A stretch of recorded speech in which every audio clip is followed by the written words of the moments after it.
Today we're chatting to Simon, who we've worked with before on the topics of power and presence. I'm keen to hear about the progress he's made since last time we met and the impact it's had on his career. Simon wants to focus on the topic of trust. I know that he's working with a new team, and as their leader, he's keen to learn and chat about how he can best develop an environment of trust. We're going to meet with Simon in his flat in Auckland, and I'm really keen to help him with this new challenge. We met a couple of months ago. I did some training with you around confidence and power and being relaxed in the body. Yeah. And it's really great to be here and be able to catch up with you on perhaps what's been happening since then and what you sort of took away. So let's sort of recap on what we actually covered. What were the things that really sort of stood out for you from what we covered? I guess what really stood out for me was just focusing on, I guess, relaxing or at least getting my body into a relaxed position, particularly across the back of my shoulders, which is where I tend to really tense up. Yeah. So talk me through sort of what was happening for you. So you were interviewing for positions at the time. Yeah. At the time I'd been looking for jobs for a while, and I'd been going through interviews, and I did notice myself sort of tense up, and then that would sort of force me into a position where I was also focusing way too much on, how I was sitting and overanalyzing that. Yeah. And, if I'm doing that, I'm not actually focusing on interacting or engaging with the people who are interviewing me. Yeah. And, I just come across as nervous and, struggle to, get any kind of, I guess, connection with the people that I'm interviewing. And so, from that perspective, I'm not really giving them a picture of who I really am. Yeah, absolutely. So sort of answering their questions. And you're not giving yourself a fair shot, really, are you, in that situation, sort of coming away, not really showing them who you are? Yeah. And that was frustrating me. And it just didn't really, I hadn't got my head around how to, really deal with that. But yeah, just seeing the concept of just starting from a physically sort of more relaxed posture and position actually sets you up for a whole lot of other things to just be natural and genuine. Yeah. So how did you actually practice that? How did you take that into your sort of situation? Did you sort of practice before you went in, or what did you? So I'd each day I was sort of, even if I was going through just other meetings, I was also just focusing a little bit on just being a little more relaxed as I walk into letting that tension go through your shoulders. As I'm walking into the room, I'll sort of have a little stretch and then just let it fall loose, and then just sit down and start whatever I was doing. And the same with going to the interviews. On my way into the building, I'd just sort of be working that rear shoulder area and letting that relax, and then the same again as I go into the room, sort of do a little bit more of that. And then I just sort of felt that I was sort of got used to that sort of started to become more of a natural thing, just relaxing, and then that sort of got me into the... You're sort of getting yourself out of your head into your body, so you're not sort of somewhere else, you're in the moment, just being you and bringing your best self forward. That was actually, and I found that was actually kind of, I guess, more of a side effect, in that I didn't, once I entered a room in a more relaxed state and just sat down, I didn't have to think about any of the other things, how I was sitting, how I was, engaging them. I could just, start, listening to what they're saying and being myself a bit more. Yes. That's fantastic to hear. Yeah, because when we do think about, how we're sitting, what we're saying, all those sorts of things, then we're not actually in the moment, and we're not, listening, and we're not also responding in a way that's, genuine to us. So that's really fantastic, and it's been really successful for you because you've actually got a really good role, haven't you? I've jumped into a place where I really connect with people. I actually through the process ended up getting offered 2 different jobs, and the other one I also really connected with people. It's just fantastic. Yeah, so I got to pick the place that I felt was a group of people that were, similar to my values. Yeah. And I guess that's also what freed up a lot of space in the interview, was we got a bit more time to talk about who we are as people and what we value.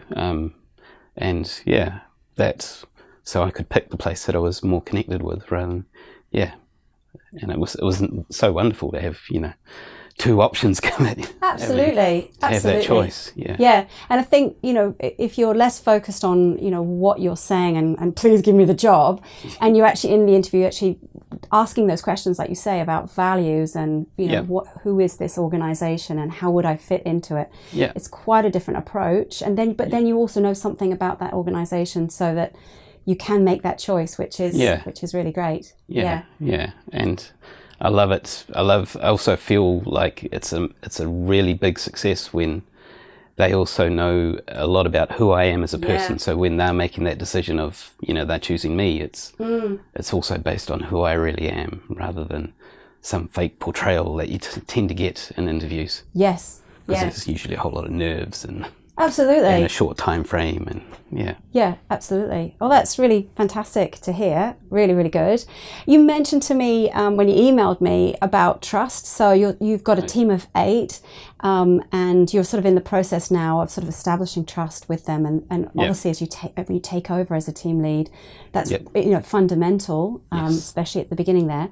I thought it'd be really great to just have a conversation and maybe look at some exercises to do with trust if you're keen to do that. Yeah, of course. Awesome.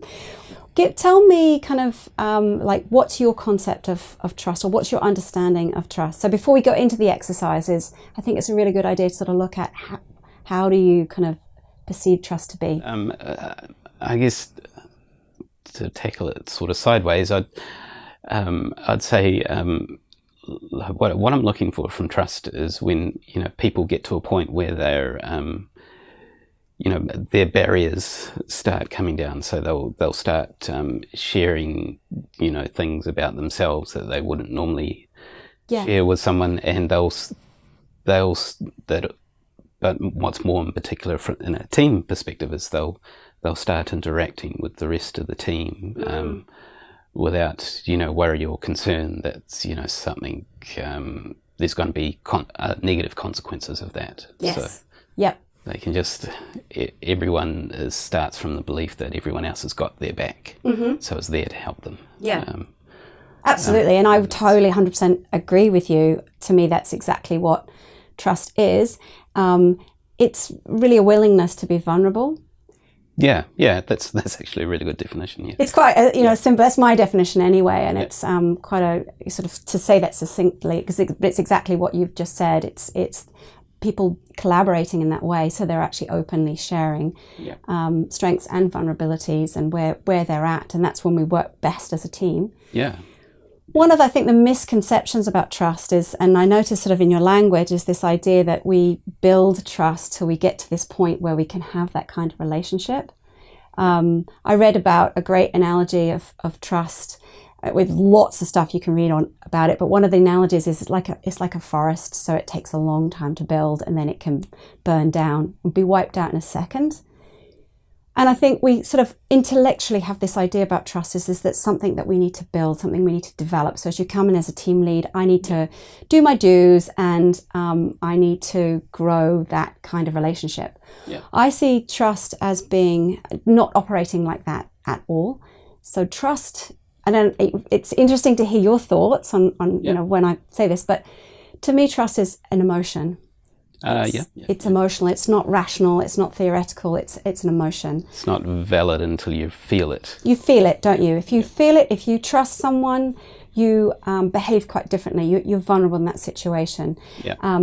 In that sense, it's immediate. It's something that we give and receive immediately. Yep. It's also situational. So it's this idea that when we trust someone, it doesn't mean that we're going to trust them. Even our best friends, we might trust them in lots of situations, but there's also maybe situations we're not going to trust them in. Yeah. So trust, when we give and receive trust, it's situational. It's not this blanket thing. So I think it's quite different to the way that we sort of perceive that. And what are your thoughts kind of around that? That it's emotional and it's given quite quickly and it's situation, as opposed to be something you build. I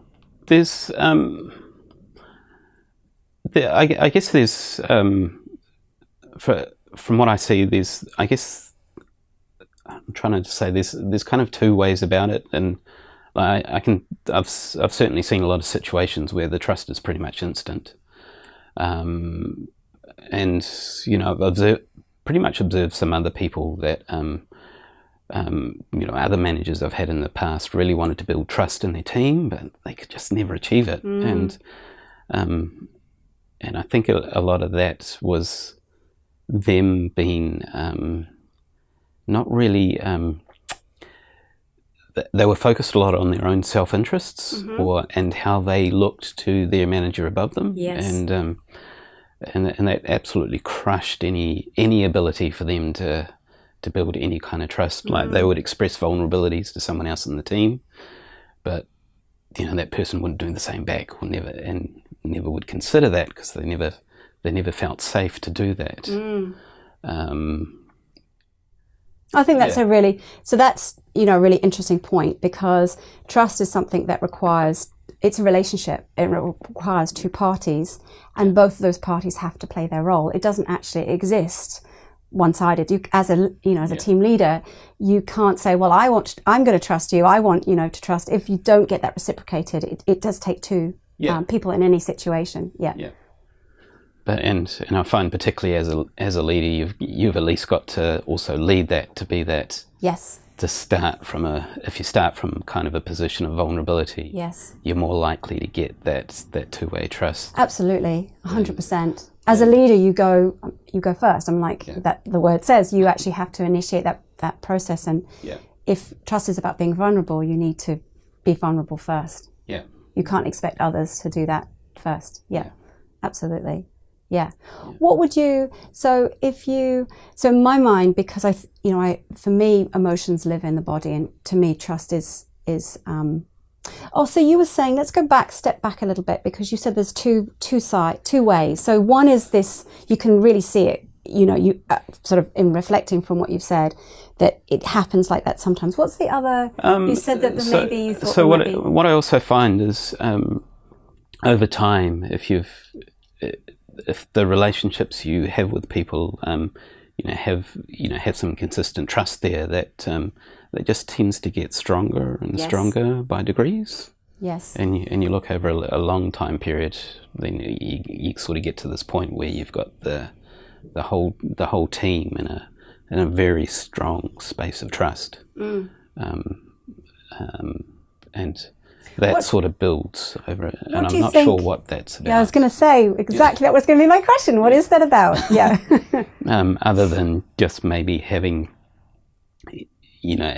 trust as a normal day-to-day thing, I guess the more people normalize it, the more I guess internally they're building it. But I'm guessing. At this point. So if we say that trust is an emotion and that it's given quite quickly, we either give it or not, and that's either reciprocated or not, and it's also situational, what then would be how you're saying that yes, that you're sort of in agreement that, but then there's also something that builds. If we think of it as an emotion, what do you think the dynamics are with it? If you think of it that way, as opposed to the other way, which is, it actually takes a long time when you get to know someone and know if someone's reliable or consistent. What are you reinforcing on a daily basis to grow that? I think I guess the things you're reinforcing are, if someone is expressing vulnerabilities, that they're okay. That there's no judgment that comes from those vulnerabilities. It's an acceptance of who that person is, strength, weaknesses, all of that as a bundle. So and with that, yeah, and when the judgment goes, there's none of that. I want to change you to be something better. Yes. So yeah, I guess that sort of acceptance starts to. Yeah, and I think it goes back to what you said, and I think it sort of links nicely to what we talked about last time we met as well, is fear. So fear and trust are mutually exclusive. Yeah. And it's creating this safe environment. And if you reinforce, to me, what's being reinforced on a daily basis is safety. It's like I'm making this with my hands, but it's like this bubble that you're creating. Yeah. And I think it's really interesting, your example of the leader, where he is actually, going first, he's initiating that vulnerability, but that people don't feel safe. They're afraid. They're afraid to share because they don't know what he's going to do with it. And actually, what you're reinforcing, that's what's growing, is you're reinforcing this safety. I don't know whether that's too, making it too simple, but no, it's it's one things I strongly believe as a team lead, that if you haven't at least got your team feeling safe within the team itself, it's game over. Yes. So that's like the first thing you got to build. Yes. And then starting to get them connected, and then starting to feel like they're enough as people, acceptance. And I think it's really interesting, the idea of safety, because actually, if you think about safety, acceptance is a really big element, but there's a flip side to that as well, because if you accept everything, people don't feel safe. Yeah. Actually, you need to sort of know what, you've got to accept them for who they are, but you also have to hold them accountable. That's really an important part of safety. They need to know that if they go too far, that they're going to be pulled back in, or if someone else in the team is pushing the boundaries, that they're going to be pulled back in, that it's fair. And I think there's the two, safety to me is about those two, sort of the balance of those two things. Yeah. And I've found that, if the team as a whole feels safe with each other, they will also start pulling each other in if they start stepping out of line. Absolutely. So you're leading something as a leader, but then what actually develops is the connections of trust between the individuals. So they're role modeling what you're actually conveying to them. Yeah, with each other. A lot of what I do is I try and remove myself from the picture a lot, and I'm sort of starting to think now that's probably not it's overcompensating or overdoing it. That perhaps you're going to put yourself in that situation and ask the team, put your trust in them and be more vulnerable. Is that kind of what, or just? Yeah, and to I guess to also just allow myself to naturally come into the process a little, rather than it just being completely about something else. Yes. Yeah. Fantastic.